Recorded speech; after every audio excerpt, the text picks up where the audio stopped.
Hello, my friends. Thanks for tuning in. I'm not going to sugarcoat it today. I'm tired. I'm tired. My face looks tired, but we're going to perk things up with some makeup today. It is Monday morning as I shoot this, talking about something new, something I've been asked about, and I'm curious about myself. I've been playing with it now a little bit, and we're going to discuss today. This is the L'Oreal Tinted Balm infused with hyaluronic acid. So this acts like a foundation step, okay?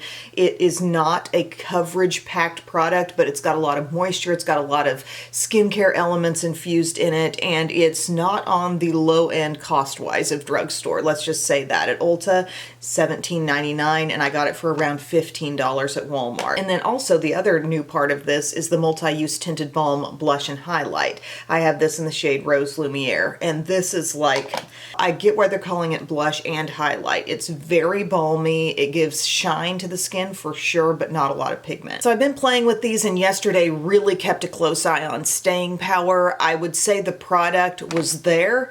It was present on my skin at day's end, not looking great though. And yesterday wasn't an especially trying day in terms of heat or really just physically putting it through a lot. It wasn't really a rough day for it. But I would have to say right off the bat, you know, I've got this one in my head, the It Cosmetics Do It All, which is a sheer tint face balm. And this one, in comparison, this one has more coverage and better staying power on me. And I'd love to say the less expensive one just happened to work better, but in this case, this one definitely works well on me. It hangs around till day's end as I put it on. I mean, it's not a high coverage product, but in comparison, it definitely, like, just to show you, just as I look at them on my hands, the L'Oreal more so kind of disappears into the skin more quickly, where the It Cosmetics definitely has some more coverage. Both have moisture. I just feel like the L'Oreal's giving you a little less. But let's put it on, because honestly, as I put it on my skin, I do think it looks good. Its best shining moment, I think, is right when it goes on the skin. So here we are. Again, it's shade 3, comes in this little compact. If you lift up the bottom, you do have like a little spongy puff type of thing, and there's a mirror as well. But what do you guys think of products like this? You know, like, can you see it's gone across my cheek? I can see the sheer coverage.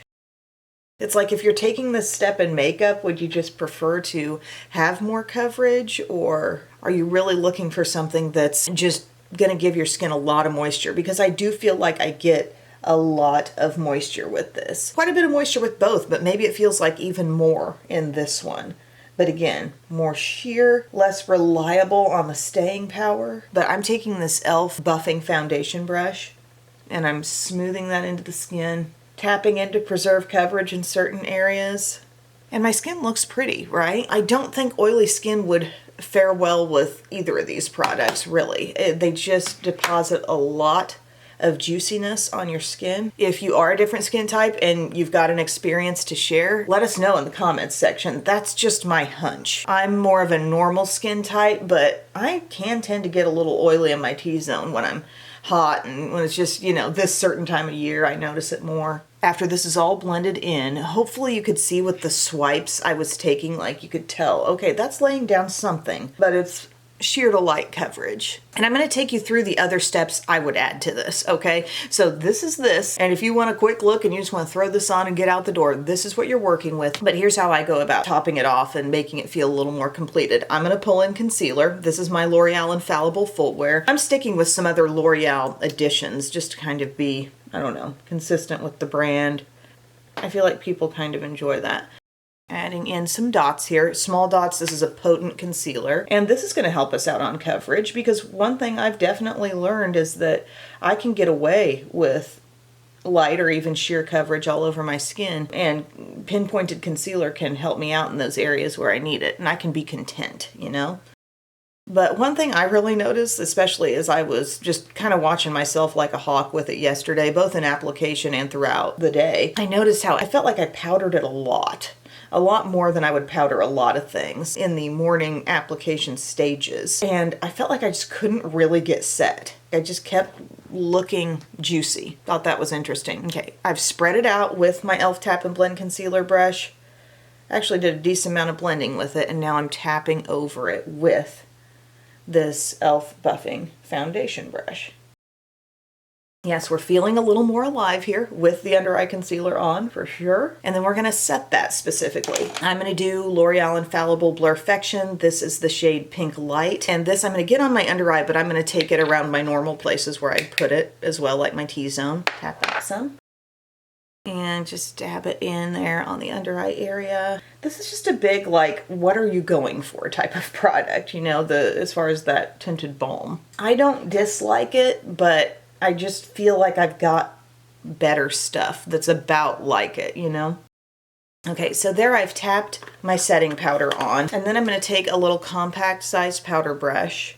This one's from Profusion, and I'm going to sort of dust away, blend in, getting it all smooth. Okay, and now suddenly we're really feeling like we got some coverage here, right? Then to set the rest of my face, I pulled out my Infallible Fresh Wear. This is called Foundation in a Powder. My shade is True Beige. I have Hit Pan on this. This is one of those ones that I kind of rotate through alongside my Superstay Hybrid Powder Foundation. I probably like the Superstay just a little bit better, but I'll use this one too. My shade is probably a bit light for me right now, but I'm taking it over everywhere where I've got that tinted balm still that hasn't been set yet. And I just thought this would have delivered a little bit better on staying power considering these setting steps that I took. You know, I didn't just send this out into the wild on its own. I really worked some other normal for me steps on top.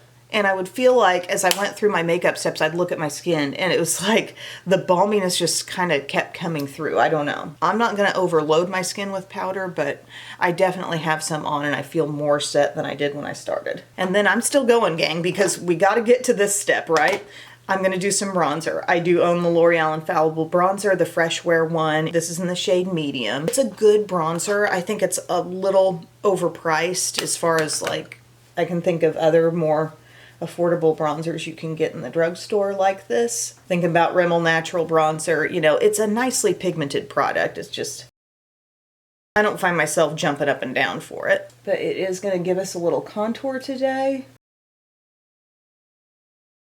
So here we are with this. We've got our bronzer on, and now we're going to try something that I'm assuming is going to turn out like blush, but it really is not a blushy type of product, okay? It's much more on the glossy highlighter end. I saw somebody use one of these in a video and they were commenting on how sheer it was, and they had like the lightest one in the lineup, and so I thought, well, when I try one, I'll go a little deeper, you know? I think there are like four shade options. There's one that looks straight up red, and I went for the shade that's maybe one up from that, and it's called Rose Lumiere, and it is in the same style of compact. However, there's a mirror but no applicator in the bottom. But friends, she's not got hardly any color at all. It's dangerous because if you try to take this balmy, juicy, can you see the juiciness in the texture?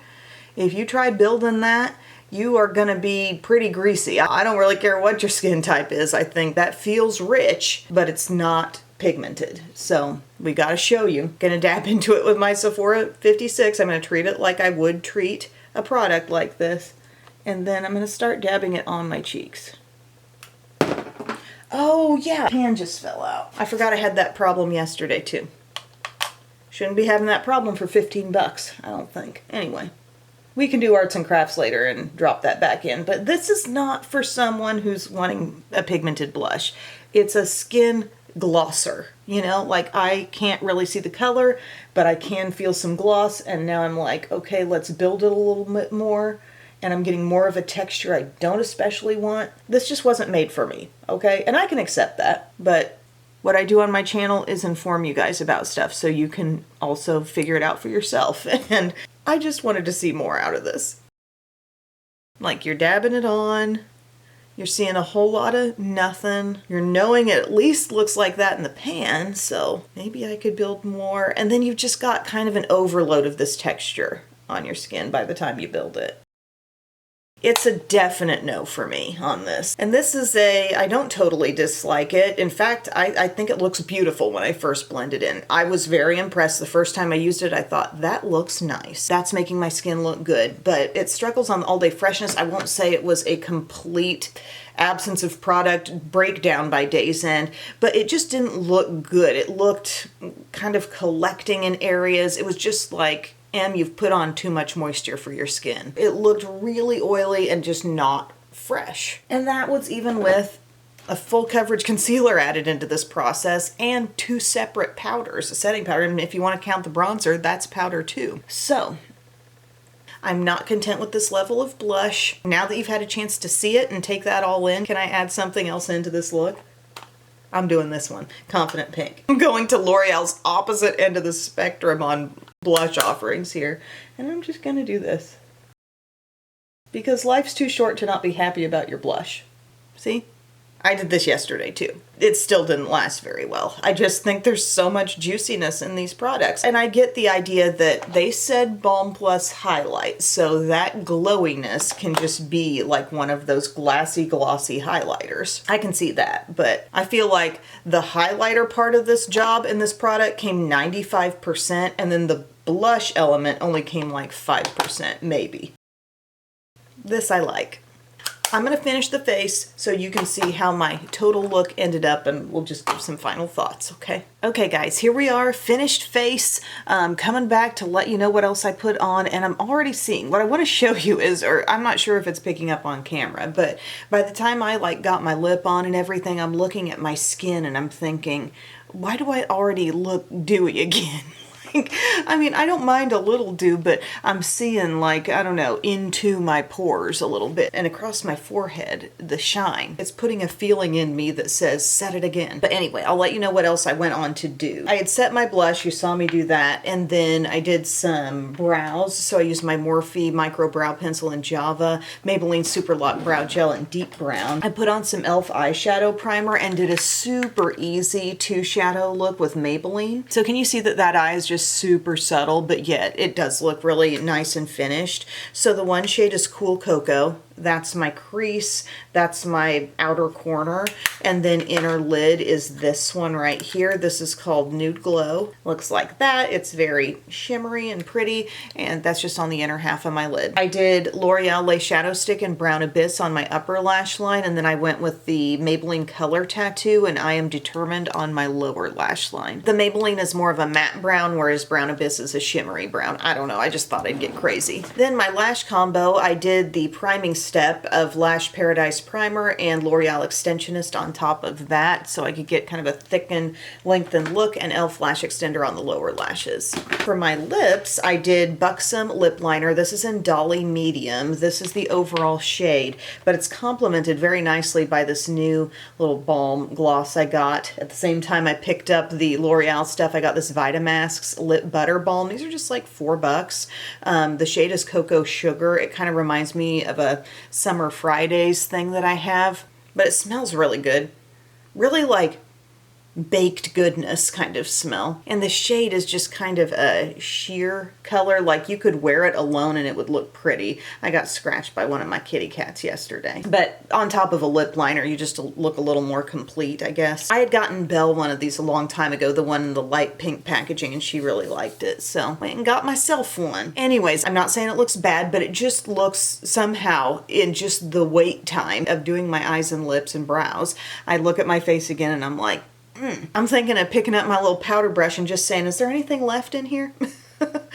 Just a little bit, you know? I don't know. I'm just not a dewy, glossy, glowy fan. And if you're going to take something and put blush somewhere in the name and not give me hardly any blush, I'm gonna struggle liking that. So this is a no for me. Sometimes the takeaway on a video is like, I don't love it, but I'll find a way. I'll work it in, I'll keep trying it. I'm not even feeling that kind of vibe toward it, and it's broken. This is something worth continuing to play with because, you know what, seasons change, our skin changes, just the environment we're in, the humidity changes. I'll give this more chances, and I'll try pairing it with different things too. Maybe different concealers or different powder combos on top. It's not bad, but my closest thing that I own to really compare it to would be this, and this one looks better at the end of the day and just covers a little bit more. Still a light coverage type of product, but it does more. And in case anybody wanted to see the look without the makeup headband, I get that. Ta-da! Thank you guys for watching.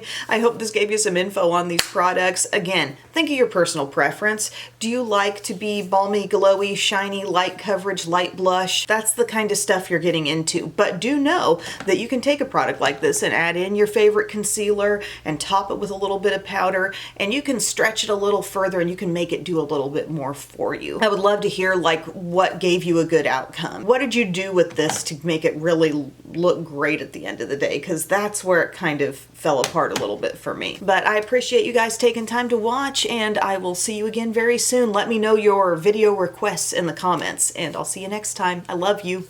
Bye.